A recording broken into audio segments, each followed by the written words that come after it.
Өглөөний мэнд цогтах За өглөөний минь сайхан амарсан уу? сайн байна.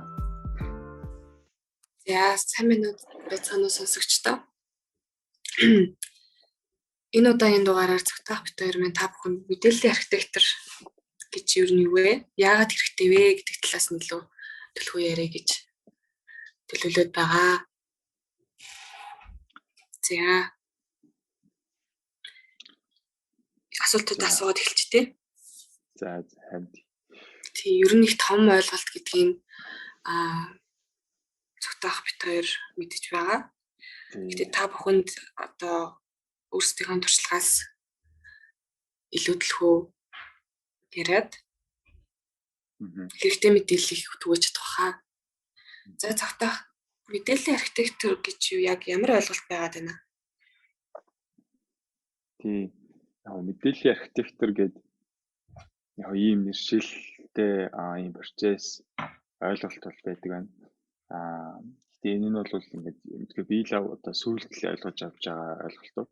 Гэтэ ингэж мэдээллийн архитектур гэдэг нэршлээс нь өмнө бол ингээд угаасаа л бас процессын одоо дагуу ч юм уу угаасаа хийгээ явдаг.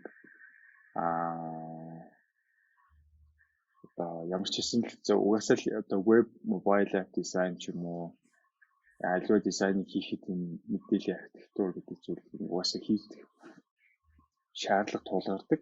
Тэгээд угаасаа л хийгддэг байсан тийм ажил юм байна.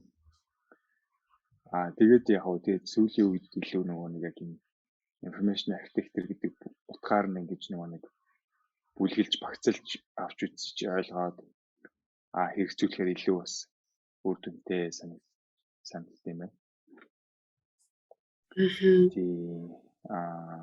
Тэгээд яг ер нь бол бас юм бодох, харах үнцэг, дараалал, logical зэгцтэй байдал юм байна. Одоо нэг user experience гэдээ яриад байгаа энэ зүйлд маань бас хамгийн голдох том үүрэгрэл гүйцэтгэдэг бүрэлдэхүүн хэсэг гэж ойлгож байгаа. Миний бодлоор. Information architecture буюу мэдээллийн архитектураа сайн гаргачвал ер нь бол хэрэглэгчид одоо ойлгомжтой байх нь бол маш өндөр хувиар нэмэгддэг гэж ойлгож байгаа. Одоо тийм мэдээллийн бүтцээ зөв гаргачих юм бол хэрэглэгч нэг хаанаас ямар мэдээллийг олж авах уу, хаашаа ямар мэдээллийг олох гэж хайх уу, тийм ямар дараалалаар мэдээлэл авах уу, хүргэх үү гэдэг бүгд ингэ ойлгомжтой хамгийн хэлбэр л болох юм байна гэж ойлгоо. Тэгэхээр хэрэглэгчид мэдээлэл ойлгоход авахд тийм хамгийн хэлбэр болох хамгийн том зорилготой зүйл хана штэ тийм үү? Хэрэглэгчдийн нэг үгээр бол цагийг хэмнэж байгаа хэрэг гэж харлаа. Тийм. Цаг зарцуулж гин гэж хэрэглэгч бодохчгүйгээр энд байгаа гээл бүр юм одоо бодолтгүйгээр юм олоод авчих. Тийм. Шийдлийг гаргана гэсэн үг үү тий? Тий, одоо нэг хэрэглэгчийг юу ч битгий бодвол гэдэг шүү дээ. Ер нь бол тэгэхээр хэрэглэгч одоо app эсвэл web digital product ер нь хэвлээ digital product-ийнхаа хүрээнд л ярьж байгаа шүү дээ тий. Тэр хүрээнд л яриа. Digital product-ийнхаа хүрээнд ярихт бол одоо хэрэглэгч орж ирээд маш олон мэдээлэл рүү ингээд ороод ирж байгаа. Тэгтэл хэрэглэгч чинь за би хаашаа орж ирв? Эсвэл би одоо юу хийх ёстой бэлээ? За би тийм үйлдэл хийгээд ийм мэдээллийг олж авъя гэвэл яах вүлээ гэд ийм бодлууд огт хэрэглэгчид төрхөөргүй байх ёстой гэхгүй.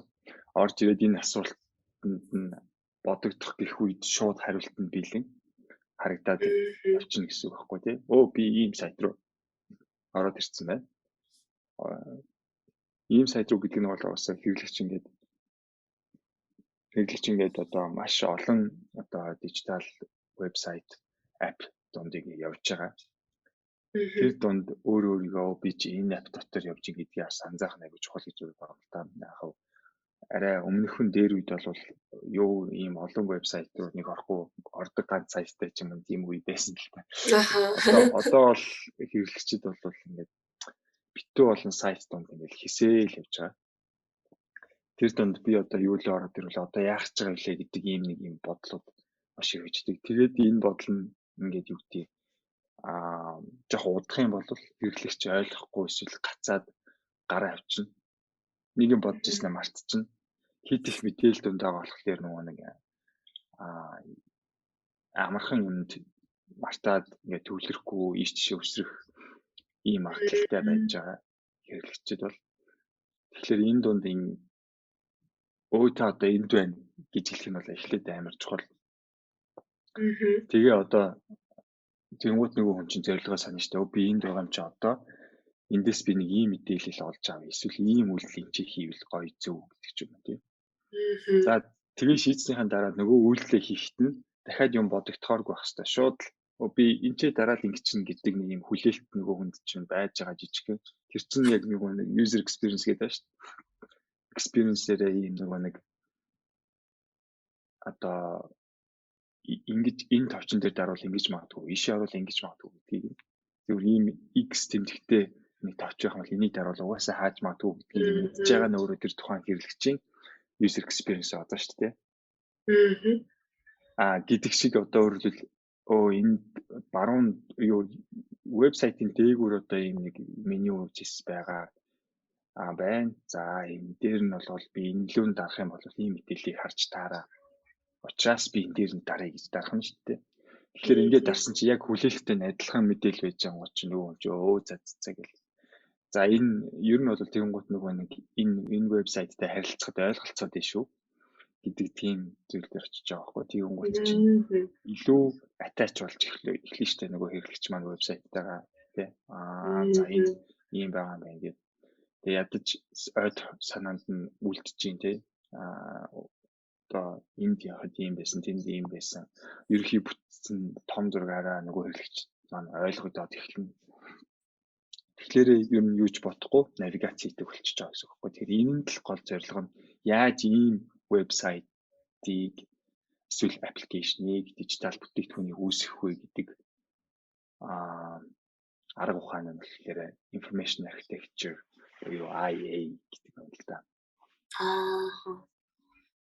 Зөв. Их чухал ойлголт биш үү те. Яг л нөгөө юу шиг санагдлаа. Байшин барихад чинь суурь зөв тавьдаг, дээрээс нь бүтцээ зөв гаргах хамгийн чухал гэдэг шүү дээ.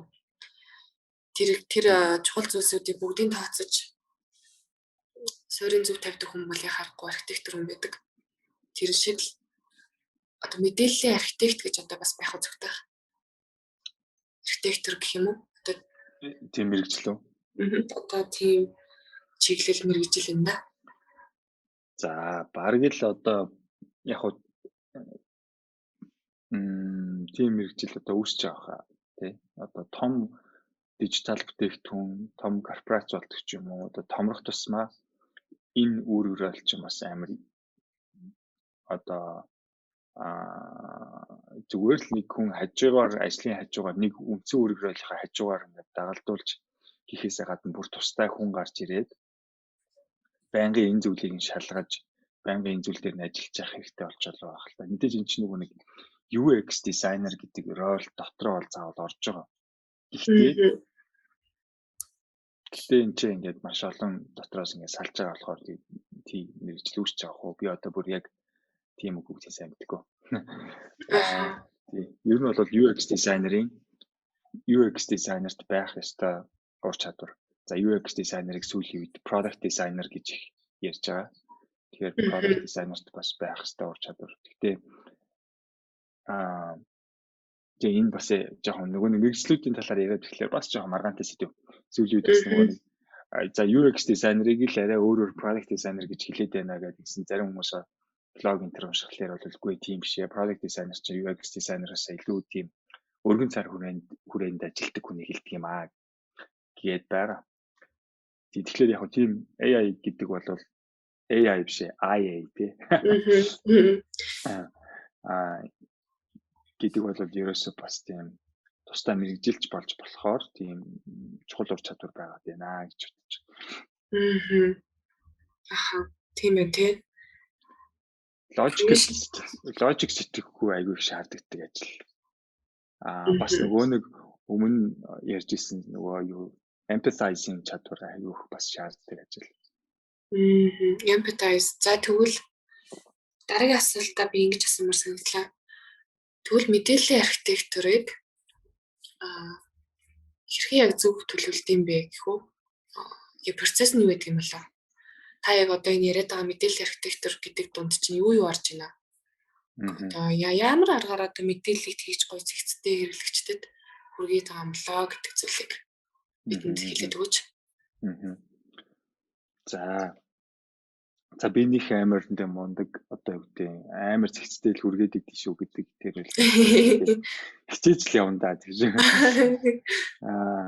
Гэхдээ яг хөө миний ойлгож байгаа процесс болохоор мэдээллийн архитектур гэхлээр ингээд жижигээр эхэлж болохгүй гэж бодож байгаа. Одоо ингээд манай вебсайтн дээр чинь ийм мэдээлэл байд юм чи энийг хаана тавьд юм бэлээ гэж бодхоосоо илүүтэйгээр бүр хамгийн өргөн том цар хүрээнээс нь эхэлж деталь хүртэл нь бодох зарчмаар ажиллавал айгүй зүг байгаа да.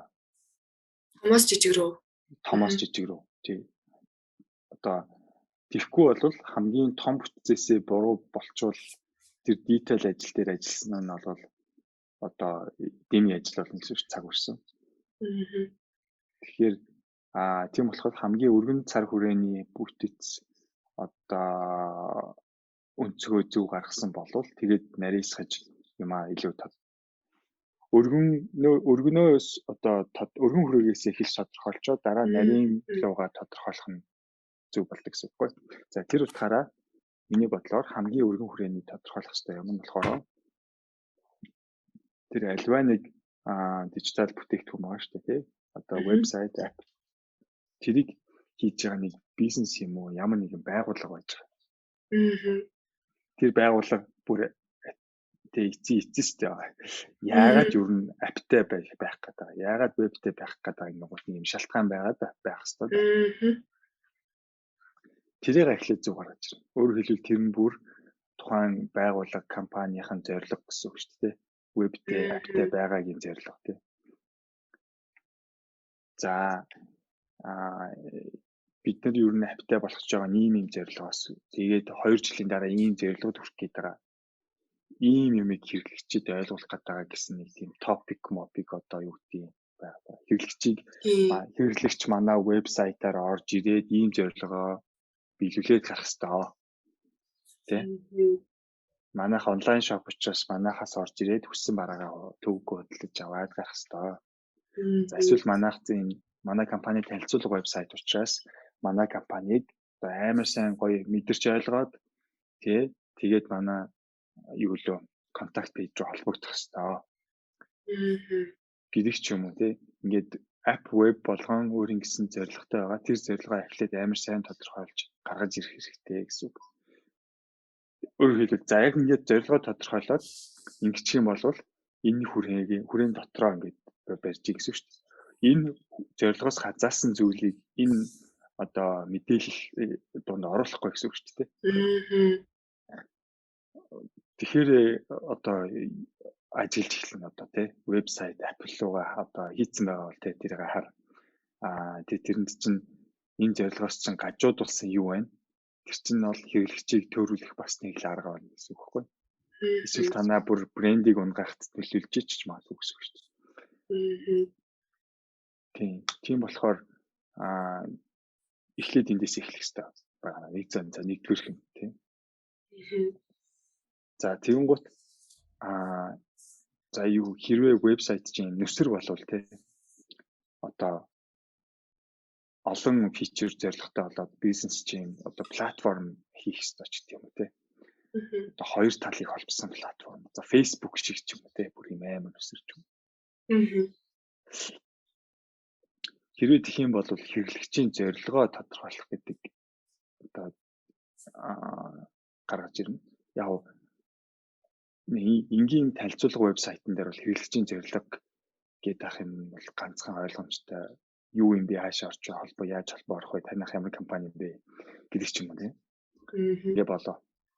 Гэтэл чи ингээд том нөхцөл платформ болоод тусмаа хэрэглэгч орж ирээд ингээд 9 жорын зам жимээр ингээд ийш тийш явж болдог байгаа шүү дээ. За Facebook-ийг төсөөлөх юм бол найзтай болъё, найзтайгаа чатлие, юм хай, эсвэл групп үүсгэлээ гэдэг ч юм уу тий. Пэйж үүсгэх гэдэг ч юм уу тий. Юм шеэрлээ, комментлээ гэх юм амар олон зорилготой орж ирж байгаа хэрэглэгч. Энэ зорилго болгоныг нь өөрийнхөө юунаас ингээд одоо хэрэглэгч ямар зорилгоор ингээд манай платформ дижитал бүтээгдэхүүнийг ашиглах гад байгаа билээ гэдгүүдийг нь маш сайн наривчилж гаргаж ирэх хэрэгтэй болно. Тийм. За энэ хоёр дахь процесс нь тий. Ер нь бол хэрэглэгчийн зорилгоо бүгдийг нь одоо сайн гаргаж ирэх хэрэгтэй байгаа гэсэн. Тэгээд хэрэглэгчийн зорилгоо тийм байна тий. За. Тийм ямар одоо тэр нь болохоор хаанаас эхлээд хаа хүртэл за зүгээр л ер нь бол зөвхөн зорилгоо л гаргах гэж байна. Одоо ийм зорилго төрч байгаа, ийм зорилго төрч байгаа, бүх зорилгоодыг л гаргах. Энд үүнд ингээд хэрэглэгчийн хэрэгцээ орох уу? Тийм орно л доо. Хэрэгцээн дээр үндэслэж зорилго нь тодорхойлох байх л та тий. Тийм.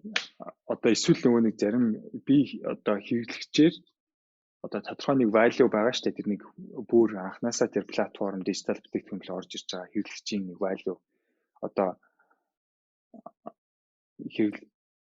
онлайн шоп дээр болохоор чинь за хэрэглэгч болвол яагаад энэ манай онлайн шоп руу орж ирэх вэ гэхээр манайх тийм онцгой бараатай учраас эсвэл манайх бусдыг бодвол хямдхан учраас эсвэл манайх одоо хурдан хүрдэг болохоор гэдэг ч юм уу тийм хэрэглэгч тэдгээр value-нуудыг бодож орж ирж байгаа. За тэгэхээр юу зорилго нь бол мэдээж бараа худалдаж авах зорилготой байж таараа. Тэгээ том зорилго. Бараа худалдаж авахын хүрээнд доор жирзэг зорилго нь болохоор чинь бараагаа хайж олох зорилготой байгаа гэх тээ. Бараагаа сагслах зорилготой байгаа гэдэг ингээд жижигүүдийн ч гэсэн ингээд бас гарах хэрэгтэй гэсэн. За тэгэхээр дараагийн алхам нь та нөгөө өмнө ярьж байхад би харин тасалдуулаад асуулт асуучлаа. Тийм. За тэгэл дараа нь болохоор зорилгоод хэрэглэгчийн зорилгоо тодорхойлцоод юу авах хэрэгтэй бол одоо ямар одоо яг мэдээллүүд энэ зорилгыг биелүүлэхэд хэрэгтэй байна вэ гэдгийг гаргаж ирэх хэрэгтэй бол. Бүгдийн тий. За одоо ийм мэдээлэл, ийм ч мэдээлэл байх хэрэгтэй гэж. Гэтэ энийг нөгөө нэг олон мэдээллүүдээ эхлээд зүгээр асгачаад аль нь хэрэгтэй хэрэггүйг нь ялгах хэрэгтэй байх л та. Одоо нөгөө нэг хэрэглэгчийн зорилготой нийцэхгүй, компани зорилготой ч нийцэхгүй бол энэ мэдээллийг хасъя гэд аль болох лин байдлаар эхэлж бодох хэрэгтэй. Тэгээд хит их мэдээлэл болчихвол юм бол дараа нь энэ чинь зохион байгуулах, зохицуулахад бүр л хэцүү болох учраас болгоомжтой хандаж багаар эхлээд багаар одоо нэмэх байдлаар хийх хэрэгтэй гэж бодож байна. Тэгээд ийм мэдээллүүд л ер нь хэрэглэгчид хэрэгтэй болох юм байна гэдгийгүүдээ контентуудыг бүгдийг гаргаж ирэх хэрэгтэй болдог гэсэн.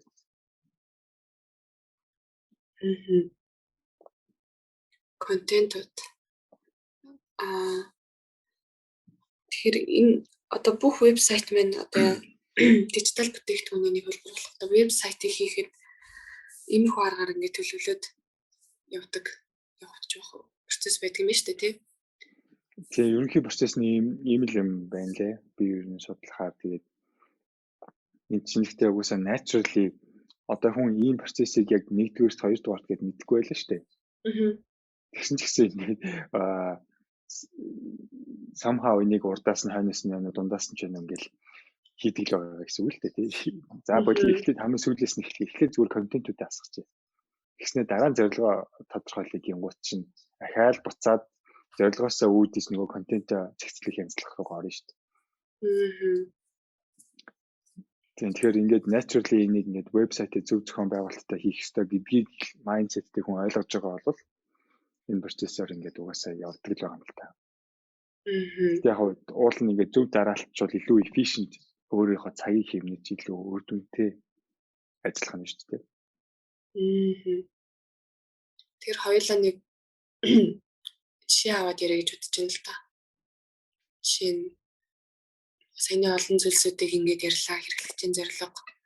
Хоёлаа одоо арай ойлгомжтой байх үүднээс ямар нэг вебсайтын жишээ авах уу? Бодит байдаг ч юм уу, байдаггүй ч гэсэн хамаагүй.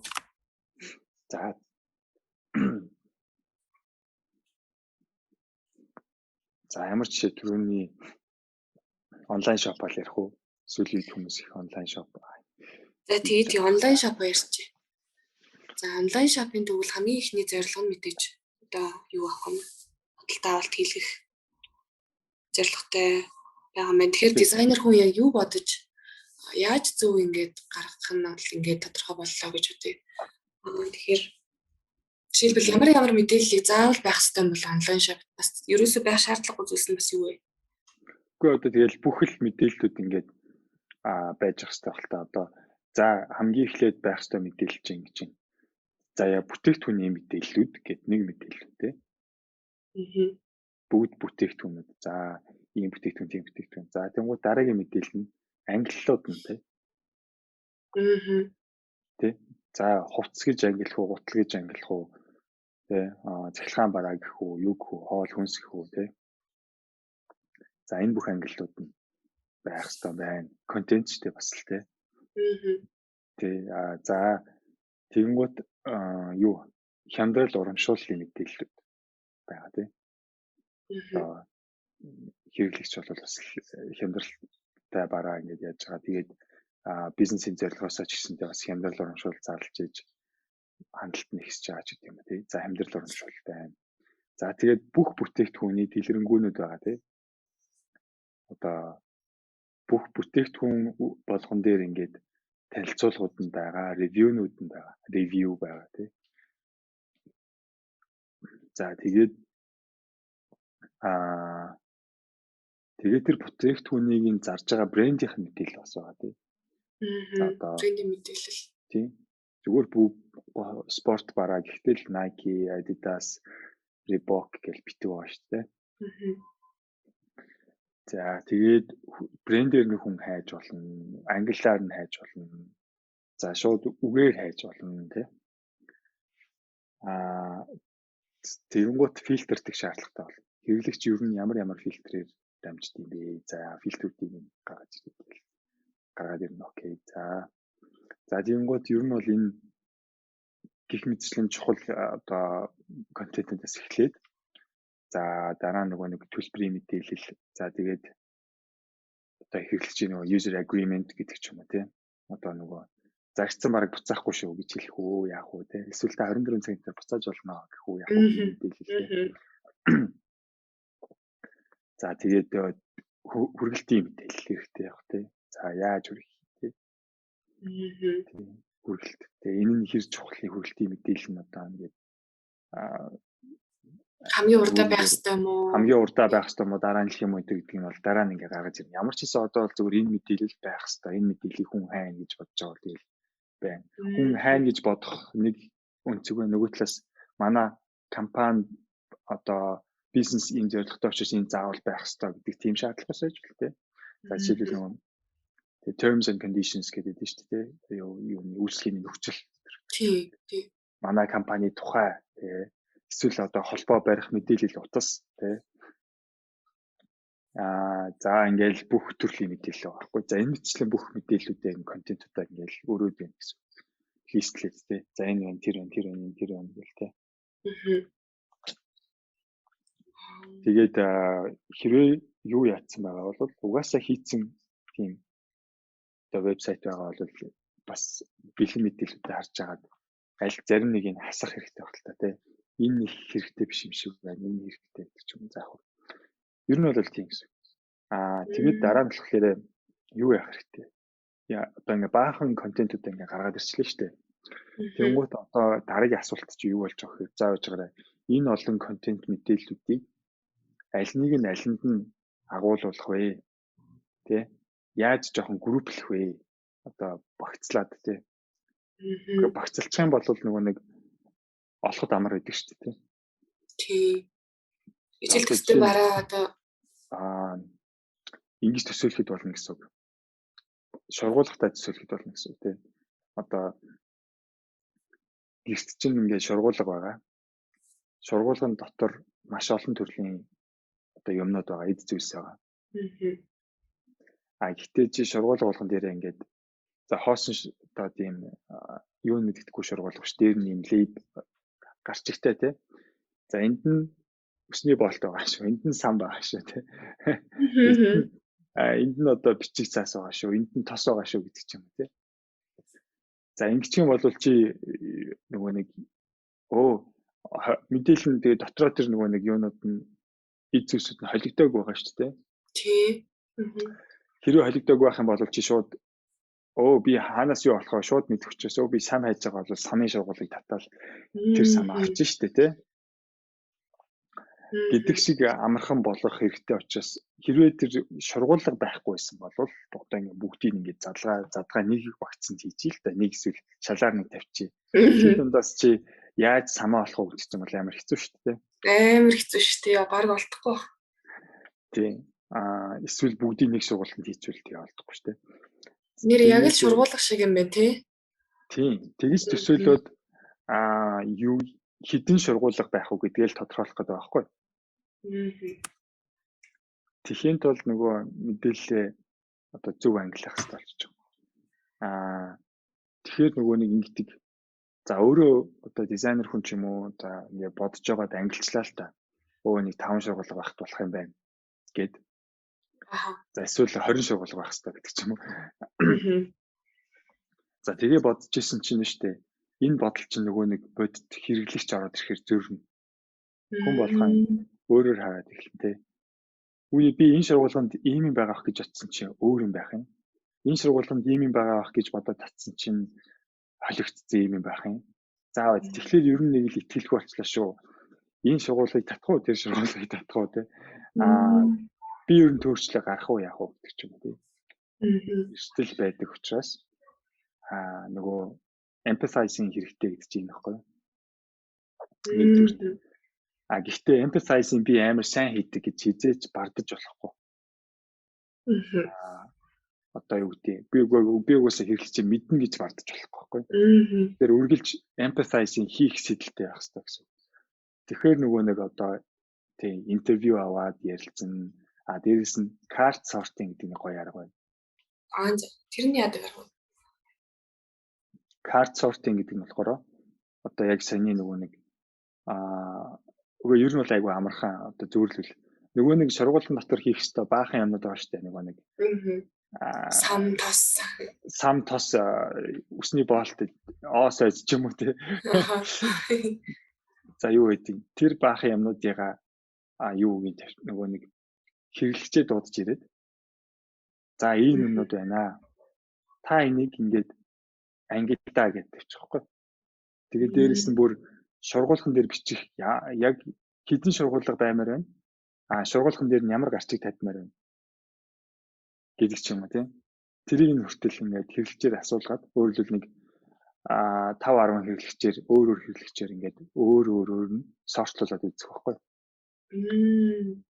За одоо та нэг ангилаад ингээд нэг та нэг 5 минутын зүгээр ангилтаа гэл.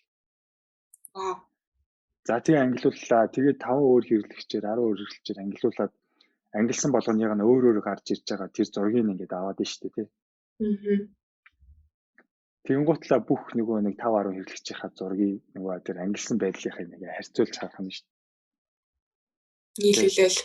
Нийлүүлж харах нь штэ. Тэнгуут чинь хамгийн нийтлэгээрээ ингээд нэг юм давхцлууд байгаа. Байх л ёстой гэсэн тий. Заавал давхцал байх ёстой. Давхцлгүй бол одоо яана одоо мэдэхгүй байхгүй. Одоо 5-10 хэрэглэгчтэнд яг харахгүй нэг бас давхцах юм бол гарна л. Тэгээ яг тэрэн дээрээ нөгөө нэг card sorting хийж захтаа нөгөө ер нь бод амьдралын дээр нөгөө нэг post-it notes дээр ашиглаждаг байгаа юм л да. Sticky note дээр ингээ бүх нөгөө нэг контентын одоо сэдвүүдээ бүгдийг бичээд тэгээд та ингээ тэрийг ширэн дээр ингээ нааж үрж байгаа. За та өөрийнхөө ангил гэл нөгөө юм чинь stick note наагаал авал ангилж байгаа. Тэгээд энийг card sorting гэдэг байхгүй. Тэгээд тийм байдлаар ингээ ангилуулад хэрэглэгчдийн давхцлуудыг нь харж байгаад хамгийн одоо олон хэрэглэгч одоо ойлгож давхцахаар тэр зүйлийг нь барьж аваад сөөр бүтцээ гаргана гэсэн үг байхгүй. Ингэж хараад байгаа юм байна. Энэ хэрэглэгч ийм дараалалаар хараад ийм үзэхөөс хард юм байна. Энэ үг нь тохирохгүй байгаа юм байна. Бид нэр заримдаа нөгөө нэг одоо тухайн мэрэгжлийн одоо зүгээр имлэгийн сайт ч гэх юм одоо бодъё л доо. Тэнгуүчэн эмчнэр карт сортын хийхдээ аливаа тийм эмчийн ангиллаараа бодоод идэг. Одоо үг хэлгээрээ тэгсэн чинь энгийн өвчтөн болвол тэр үг хэлгийг ойлгохгүй эсвэл тэр дараалалаар хардггүй байж болно шүү дээ, тий. Тэр чинь айгуу гол. Тэр тийм баблд орохоос бас сэргийлэх тулд яг нөгөө зорилт хэрэгч авчрал ингээд үстэй гэж яах вэ? Тэрэн дээр айгуу нээлттэй хандах хэрэгтэй. Энэ хэрэглэгч одоо юмыг тэгж хараад ингэж ангилт юм биш үү гэдэг ч юм уу. Энд дээр одоо айгуу их гоё олон жишээ гэдэг юм байна. Заримдаа одоо жишээлбэл ингээл амар гоёор нэр нөхөх гэдэг байхгүй юу? Тухайн миний үзсэндээ тий шургуулгынхаа нэрэн дээр айгуу гоё ингэж нэрлэе. Гэхдээ тэр нэрнээс амар их одоо юм одоо буруу ойлголтод төрдөг. Тэгээ ялангуяа одоо заримдаа монгол үгэнд дутаад олдохгүй шүү дээ. Тэнгуү тэр гоё нэр өгөх гэдэг ингэсэн чинь нөгөө хэрэглэгч шургуулганд юу байгааг татгаас нааш мэдэхгүй. Тэ. Тэнгуү татгаас нааш мэдэхгүй эргэлзээтэй нэртэй юмыг хэрэглэгч юу би бол ингэж бодож хэрэглэгч бол татахгүй. Тэр hesitate гэдэг үлээтэй эргий одоо эргэлзээд ингээд тэнэгэлзээд гэхэд нэг татахгүй яа тийм лээ тий. Яг уу дарчвал ямар нэг аюул болчих ч юм уу эсвэл тэгж бодох ч магадaltaй тий. Одоо ямар нэг юм буруу болгочих вэ гэдэг ч юм уу тий. Одоо жоохон технологитой ойр биш хүмүүс бол тий. Тий. Тэгж бодоод тэрийг бүр дарахгүй байх хэрэгтэй учраас бүр obvious муухай ч гэсэн хамаагүй ойлгомжтой үг хэллэгээр нь шууд тэрийг миний үсээ нэрлээ тавьчихна. Хамгийн нөгөө юм бодуулахгүй болчдөг. Энэ шууд ингэж штий ямар ойлгомжтой бичсэн шууд харж байгаа хгүй эргэлзэхгүй. Тэр хэрэглэгчд юу ч бодуулахгүй л ах хэвээр хайл нөгөө. Бодохгүй эргэлзэхгүй шууд дараал олоод дараал аваал тий. Тиймэрхүү талаас сэтгэх хэрэгтэй гэсэн. Тийм байна. Гой фэнси нэртэй байгаад хэрэглэгч тэр юм миний үсээ чи олж ороод юм авахгүй байснаас муухай нэртэй байгаад доторх бүтээгдэхүүнээ зарсан дээр шүү дээ тий. Гэдэг ч юм тий. Гэдэг ч юм уу ингээд тийм байх нэ. Тэгэхээр нөгөө нэг юу байна л да тий хэрэглэгчийг бодуулахгүй байна. Тэгээ дээрэс нь тухайн ойлгомжгүй нэршилтэй зүйлс рүү ч юм уу шургуулыг татхад бол хэрэглэгч тийм таатай биш. Тийм дээрэс нь бас юу яадаг болов би нэг уншиж хахад нөгөө тухайн хүний ер нь богино хугацааны ой санамж муу байдаг. Нөгөө буюу хүн дээдлэн 7 зүйл тогтоож чаддаг гэж аа. Тэгэхээр бас замбраагүй нөгөө мэдээллийн архитектураа замбраагүй шийдээд тий. Шургуулгаануудаа замбраагүй болгочвол нөгөө хүн чинь юу лээ гэл ингээл бас дунд нь төрөл 7-оос дээш юм тухайн нэг үед санахгүй хүн ч бүр төрөл явчих нь шүү дээ тий. Тий. Одоо шилбэл айгүй олон алхамтай тийм одоо үйлдэл хийх ёстой гэж бодъё л да. За инглээ, дараа нь инглээ, тэрийг инглээ гэл одоо сагсанд одоо маш их бараа авч илээ л да нөгөө хүн маа тий. Тэгээ юу гэдэг мэдгүй юу гэдэг айгүй яарж байгаа хүн бай гэдэг юм уу эсвэл тэр нь одоо тийм яарж авдаг төрлийн бараач гэдэг юм уу мэдгүй. Тий. Тэгэнгүүт нөгөө хүн чинь ингээд аваал тэгэнгүүт 7-оос дээш бараа авч байгаа бол марцсан шүү дээ тий.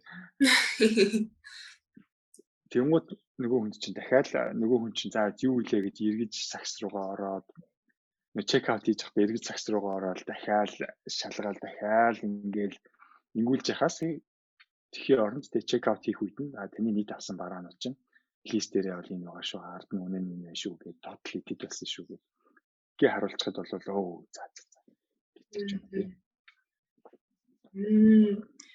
Энэ дээр бас юу сандар юу ч байх те. Магадгүй нөгөө хэрэглэгч маань айгу бас олон үйлдэл хийгээд байлаа хэцүү юм тий.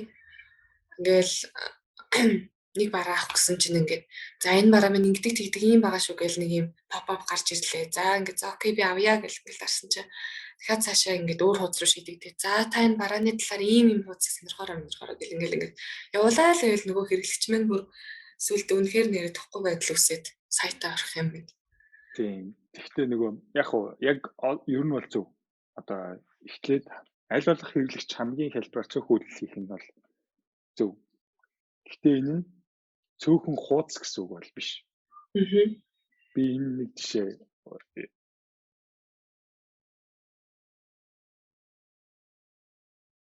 сонсогдохгүй хан цагтаа. За. Одоо болж. Энд чинь нөгөө нэг ийм жишээ байгаа. Нөгөө нэг юу байдэн штэ, форум байдэн штэ. Одоо аюу их тийм бөглөх талбарууд байдэн штэ. Одоо ингээл мэдээл ийм мэдээ бүглээ судалгаа ч юм уу, эсвэл одоо бүртгэлийн форум ч юм уу тий.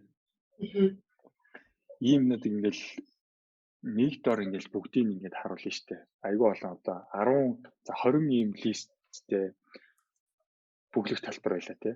Тэгээ бүгдийг нөгөө нэг цөөхөн алхамтай болох гээд нэг хуудсан дээр тавьсан. Ер нь бол хүмүүс бас тех гээд идэг л та.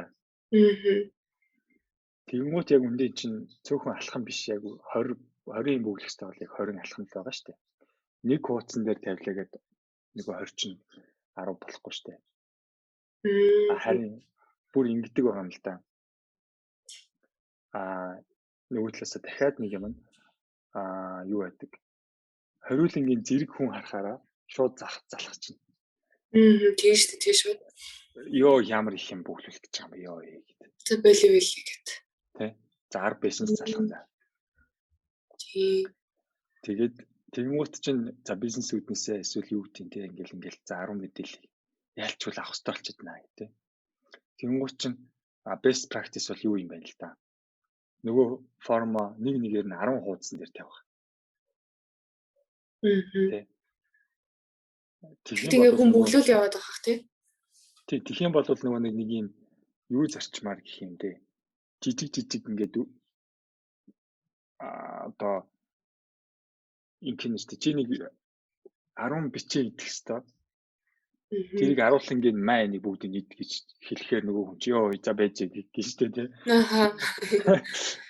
Тэгэхгүй ингээд нэгээр нь 10 бичээ нэг хүн шүү дээ. За майныг ичих гэн үуч. Ямар гоё юм эцчлээ тий. Хоёрын ичих гэн үуч. За чи. Гэт ингээд идээд нэг мэдсэн чи 10 гитсэн байдаг байхгүй юу? Гэдэг шиг тийм юу ажилт юм л л дээ. Тэгээд тийм бүр судалгаа байлаа. Одоо нэгээр нь ингэж формыг бүглүүлсэн чинь болов юу бүглэлтийн хувь нь хэдэн хувьчлээ аюу өндөр гарсан гэж л. Тэгээд тэрний нэг би бол бас үргэлж хаяа орж хардаг нэг юм жишээ байдаг байхгүй юу вебсайт typeform.com гэдэг. За. Тийш орохлоор ерөөсөө формыг нэг хамгийн гоё экспириенсээр нэг бүглүүлэх ажиллагаа хийдэг. Нэгээр нь асуун. Дээрээс нөгөө нэг одоо формын хариултууд нь ингээд сонголттой тий одоо үгүй сонголттой формууд нь зурагтай тий ингээд зурган байдлаар илэрхийлсэн ч юм уу амархан сонгож болох.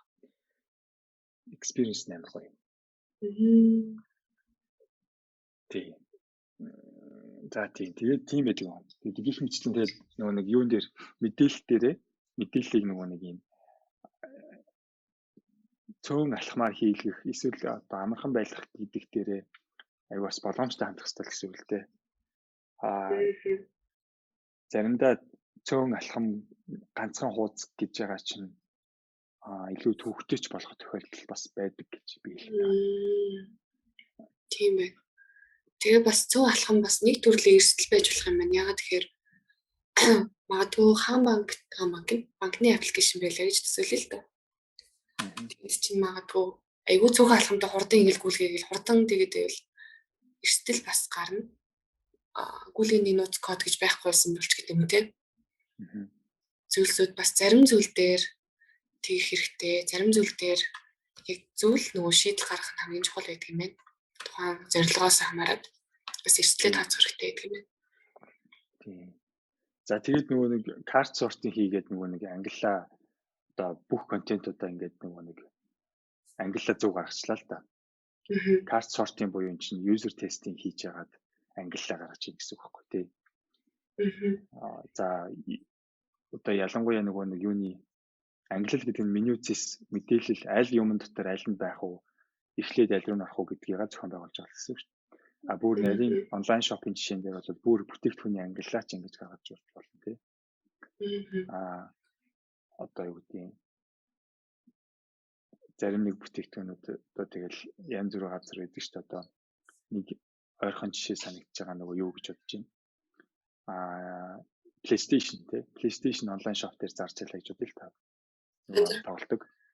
Тий. Тэнгууд тэрийг хүн хаанаас авах вэ? Тий. Электрон бараанаас авах уу? Эсвэл тоглоом гэдгээс авах уу? Тий. Жишээ одоо яг том Amazon ч юм уу eBay энэ төр л орох юм бол энэ PlayStation-ыг тоглоом болон электрон бараа гэдэг дээр хоёулын дээр нь байрлуулдаг. Тийм үү, яагаад тэгэхээр хэрэглэгч аль алинаас нь хайгаад байгаа учраас л байхгүй. Тийм байх тий. Тийм. Тэгэхээр яг эндээс үүдээд ингээд гарч ирдэг байна л да. За тэгээд дараа нь одоо юу байна л да. Хэрвээ ингээд нөгөө шургуулгынудаа зөв хэдэн шургуулга байх хэрэгтэй ерөөхдөө ингээд ойлгочих юм бол юу ачна. Вебсайтын бүтэц навигашныг гаргахад арай хамаагүй easy болоод эхэлнэ. Ойлгож шүү дээ. За хэрэглэгч ийм юм хайгаад ингэж байгаа, энийг ингэж ойлгож байгаа, энэ дотор ийм юм байгаа юм чинь нүүр хуудсан юм бай. Хэрэглэгч энэ алхамаас эхлээд энэ алхам хүртэл ийм journey дамжиж явна гэд энэ гараад ирэх байхгүй. Тэгэнгუთ тэр үе болгон дээр одоо нэг аялалд дамжуулж шүү дээ. Эхлээд home page, sign up, search, filter юу гэдэг юм те. Тэр болгон дээр нь туслах ямар мэдээлэл хажууд нь хэрэг болох уу гэдгийг ч ойлгож байна. Тэ? Ингэж байгаа үед энийг харуулж, ингэж байгаа үед ингэж байгаа шүү дээ. Тэдийг харуулад энэ лөө дарах юм бол ийш орчин, энэ лөө дарах юм бол ийш орчин. Эдгүүдийг ингээд зохион байгуулж чадах байхгүй. Тэнгууд хэрэглэгч хаан ч явжсэн хаашаач төрөхгүй бас дээрээс нь зорилгоосоо хазахгүй зорилготой амрах хүрчин гэсэн үг байхгүй. Ямар мэдээлэл хизээ хүрэх нь бас аюул чухал байна шүү дээ, тий. Тий. За тэгээд ингээд бүтэц одоо wire одоо бүтэц энэ flow map, user flow map, тий, user journey map гэх юм уу, тий, navigation, users одоо нэг site map гэж хэлдэг шүү дээ. Эдрийг ингээд гаргачих гэсэн. За тэгээд энийг гаргachингууд чинь амар тодорхой ингээд за гэдэг ийм зураглал гараад ирэхлээр нь одоо жоохон visual болгоход төхөн болно гэсэн шүү дээ. Одоо хар зураг wireframe гаргахад хамаагүй easy болж байгаа байхгүй. Шууд нүдэнд чинь төсөөлөгдөн. За ингээ хараал тий. Wireframe дээр нь одоо энэ одоо нүүр хуудсан юм бай. Иш орохлоор ийм мэдээлэлүүд байх юм чи юм бай гэдэг. Одоо нарийсаад тухайн хуудсан дээр ийм мэдээлэлүүд байх юм бол тэр хуудасныхаа дээр нь байх уу, доор нь байх уу, дунд нь байх уу, том байх уу, жижиг байх уу, бүдэг байх уу, тод байх уу гэдэг юм яриад байгаа гэж байна. Жохон бүр нарийн деталь төлөвлөлт явагдаж байна тий. Тийм. Одоо л энэ деталь руу орж иж байгаа байхгүй. Тэрний өмнө ингээд бүр нөгөө юунаас эхэлсэн шүү дээ гэж. Компани зорилго нь юу вэ гэдгээс. Тэгэл ингээд энэ деталууд бас айгуу чухал. Том алхмуудыг алгасаал шууд одоо нэг цаас гар зураал шууд одоо нөгөө юугаа зурах гээд эхэлтэгтэй энэ. Wireframe скетч зураал. За одоо энэ дээр нь юм байна. Энэ дээр нь юм байна. Тэгэнгүүт нөгөө нэг амар их юмнуудыг төөрөндөө одоо цаас нэг л болохгүй байх юм. Тэгэл нөгөө нэг баахан цаас зурж үзээл гэдэг. Тэгэл нэг л болохгүй байх юм гэдэг. Тэгээд бэлгчдэрээ аваачаад нөгөөтгөө айгуул дизайн девелопмент гэж шууд хөгжүүлж байгаа юм л та. Тийм бол бүр том стил. За мэдхгүй те одоо. Бараг тэр брендийг ингээд те. Унгаад зүйлж болж магадгүй. Заримдаа одоо Монголд бол те зарим компаниуд бол ингээд вебсайт digital product-аа ингээд зүгээр somehow хийчээд тэгээд тэрийг user testing хийхгүй яг юу нь болохгүй байгааг нь ч мэдэхгүй суугаад бас манай вебсайт хандлт бага байгаа тийм. зургатаар сайн маркетинг хий Ааха. гэдэг ч Ийм юм. Эсвэл ингээд ер нь манай Монголын хэрэглэгчид энэ дижитал бүтээгдэхүүн ашиглахад бэлэн биш байгаа болохоор бид нэр сургалт зохион байгуулъя. Энэ гэдэг ч юм уу цаа. Ингээд байгаа байхгүй тий. Тийм эхлээд бас зөв майндсеттэй зөв процессыг дааж явдаг байвал нөгөө энэ гарах эрсдэл угаасаа л орох баг. Яг. Тийм ч одоо нөгөө мөсөн ул шиг юм харагдаад байна л да тий. Харагдж байгаа хэсэг нь бол өнгөн дээр нэг гоё вебсайт байгаад байдаг. Гоё өнгөтэй гоё вебсайт байна. Хэрэглэхэд амархан юм. Мөсөн уулын доор нь юу байдаг вэ? Маш том хэсэг нь нуугдчихдаг шиг доор нь зүгээр. Маш их төлөвлөлт, маш их суур, юу гэдэг судалгаа, хэрэглэгчийн тест тий. Энэ олон зүйлээс бүтэж ингэж мэдээллийн архитектур гэдэг зүйл маань ингээ бүтээд, сайт маань бүтээд явдаг нь ер нь бол яг мэдээллийн архитектурыг би сая ингэж харлаа. Яг л үндсэн л юм шүү тий. Одоо нөгөө хэрэглэгчийн тест, судалгаа гэдэг нь бол яг бизнесийн зорилгоч гэдэг юм. Тэр нь бол хамгийн бүр үндсэн юм байна. Дараагийн чухал зүйл нь тэрийг зөв төлөвлөх байдаг юм байна. Мэдээлэл яаж хүргэх вэ гэдэг. Яг зөв. Тэгэхээр хэрэглэгчийн өнцгөөсөө харж за хэрэглэгч эхлээд ийм зорилготой орж ирээд ингийн чинь энэ дээр нь ингээ гэдэг ийм бодлоо төрөх чинь emphasizing хийх жоохон чадвар хэрэгтэй гэсэн үг байна. Бүх юмыг user testing хийж байгаа л зурна гэхлээр хэцүү байгаа зү тий. Тэгэхээр мэдээж яг ийм critical юмнуудыг user testing хийх хэрэгтэй. За хэрэглэгч миний хувьд бол ингэж ангилж болмоор, тэгж ангилж болмоор, ингэж ялж болмоор. Гэтэ алийг гэдгийг нь илүү хэрэглэгчээр тестлэхээ шийдгийг л амар зөв баггүй. Тийм бай. Тэгээ илүү нөгөө нэг комплекс ч гэдэг юм уу чухал зүйлсүүдэд тэгсэн бол айгуу дээр юм байна. Тэгэхээр одоо харагдаж байгаа шүү дээ. Одоо ингээд юу хичнээн гоё харагдцтай, гоё одоо тий интерфейстэй дизайн байлаа ч гэсэнтэй муу вебсайт байх боломжтой. Харин тийм муу продакт байх боломжтой байгаа шүү дээ. Одоо хэрэглэгч орж ирээд ойлгохгүй за гэдэг ингээ хэрэглэхгүй байх эсвэл бүр бүтээгдэхүүн үйлчлэгийг авахгүй байх тий. Тэгэхээр үндсээ ядаж байх вэ? Тэгэхээр ер нь суураас нь юм хийж хийх хамгийн чухал юм байна шүү дээ. Би тийж хэлээд шүү дээ. Ядаж ажилдаг дизайн хий гэдэг шүү дээ. Харагдах нь ч яах вэ гэдэг. Тийм. Яг тийм л болж хуурлаа. Тэгээд саяныхуудыг сонсоод исэн чи цогтойх одоо энэ мэдээллийн архитектур гэдэг чинь айгүй бас та нөгөө анх хэлж исэн user experience буюу хэрэглэгчийн одоо мэдрэмжийн дизайн гэж орчуулсан мөлий. Одоо UX-тэй айгүй ойролцоо сонсогдоод байна л да. Тийм шүү дээ. UX дотроо байгаа зүйлэхгүй юм чинь. Яг нэг бүрэлдэхүүн хэсэг нь үстэй тий. Яг зөв. User experience-ийг сайн болгохын тулд л information architecture-а сайн хийгээд байгаа шүү дээ. Тийм байна. Тийм. Гэхдээ user experience чи арай өргөн хүрээний одоо зүйл. Энэ дотор байгаа бас нэг чухал хамгийн том бүрэлдэхүүн хэсэг нь болохоор энэ information architecture. Logic хэл одоо бүтэц байгаа шүү дээ. Хүн болгоны юмыг логикоор ойлгодог тэр бүтэц хардаг өнцөг, хайдаг зүйлс юм нь болохоор өөр бас байх боломжтой гэдэг учраас карт сортын бас хийдэг гэдэг байна шүү дээ. Ямар ч одоо нэг сонголтод нээлттэй байх юм бас айгүй чухал юм шүү дээ. Тий. Тэгээд би бас ингэж асуумаар санагдаж байна л да. Сонсоод тахаар түүмэл одоо хүмүүсийн гэхүү одоо дизайнеруудын гэхүү те байгуулагч гэж болно шүү дээ. Компанид нийлээл хийж байгаа юм чинь гаргадаг яг тэр юу гэдэг юм болоо. Сая бол ярьлаа үндсээ зөв тавиагүй ч гэдэг юм те байж агаад шууд нэвтрүүлээд байдгаа гэд тэгж юм. Тий харин нөгөө нэг зүгээр том зургаараа нийтлэг ажилладаг алдаа бол нөгөө юу л яадаг л та зүгээр шууд веб мобайл одоо тэр дижитал бүтээгдэхүүнийхаа дизайн гэдэг зүйлийг нь хийхдээ яг л зүгээр харагдах талаас нь л харчаад байдаг гэсэн үг л байхгүй. За би ямар нэг сом хідэн хуудастай нэг юм бүтээгдэхүүн хийх хэрэгтэй тий. Тэр хуудсан дээрх мэдээлэлүүдээ хаана дээр доор юу байрлуулах уу гэдгийг зохион байгуулах хэрэгтэй ойлгомжтой юм чинь. Гээл яг шууд л ингээд бүтцээ ингээд процессгүйгээр зүгээр өрөөл тавиал. За ийм ч юм бай, тийм ч юм бай. Айгүй их юм мэдээлэл. Нөгөө нэг зорилго хэрэглэгчээс үл хамааран гоё харагдах гээд, гоё бизнестэй юм шиг харагдах гээд өөр зорилгын хүрээнд тий.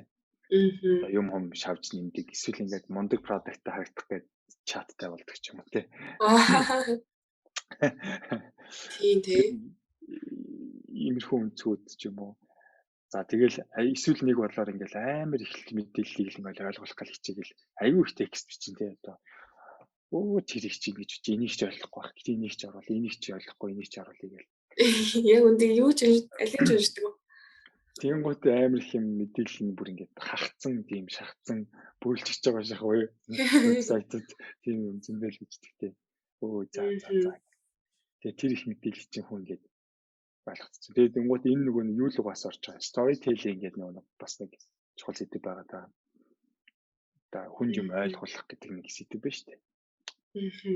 Тэнгуут одоо тийм юм мэдхгүйсээ болоод нөгөө нэг copywriting бас нэг сэдв байна. Өмнө нь подкастаар нэг ярьжсэн санагдаж байна.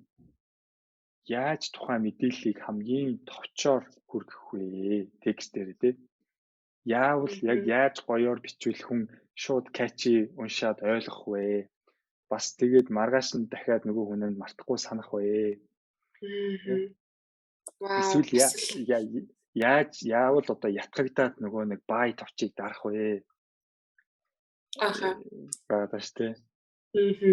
Тэд нар одоо саяны энэ нэг information architecture хийсний дараагийн асуудлууд болоод байгаа гэж байгаа байхгүй.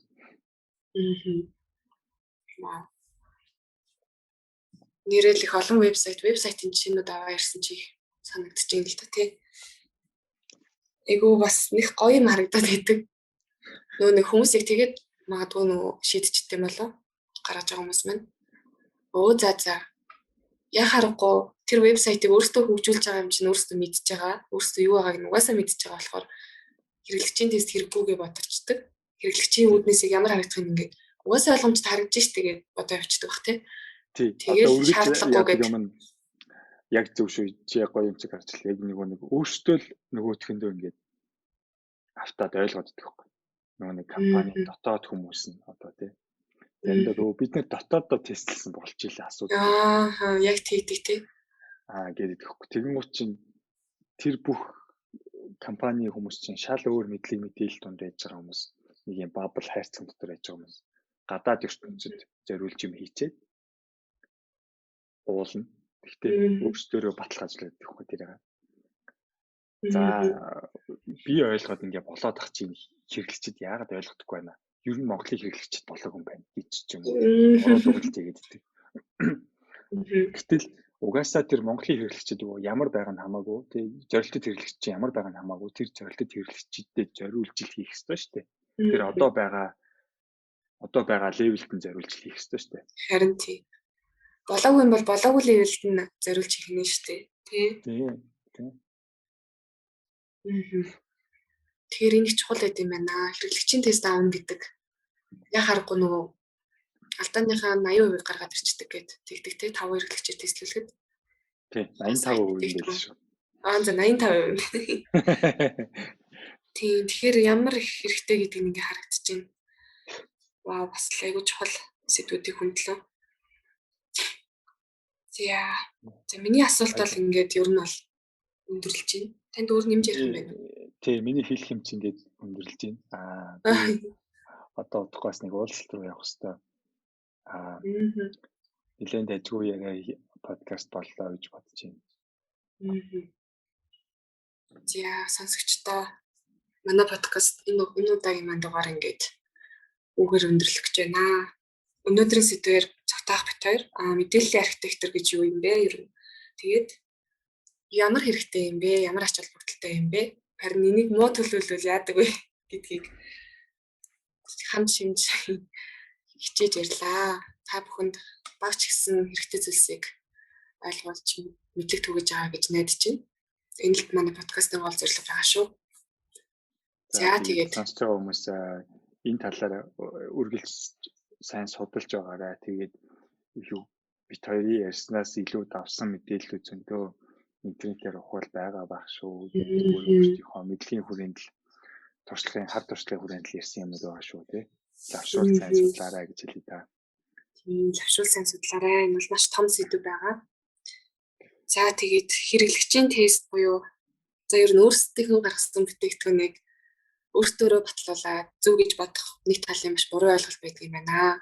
Маш эрсдэл төрөд юм байна гэдэг зүйлийг маш сайн ойлгож авлаа. Тэгэхээр үргэлж хэрэглэгчдэрээ тестлүүлж, туршуулж бүтээгдэхүүнээ гаргацгаая. Хэрэглэгч бол чи биш шүү. Тийм. Та хизээч хэрэглэгч чи ингээ бүтээгдэхүүнийг харж чадахгүй гэдгийг ойлгох хэрэгтэй. За энэ үгээр ингээд дуусгая. Баяртай. Өдрийн сайхан өнгөрүүлээрэй. За баяртай.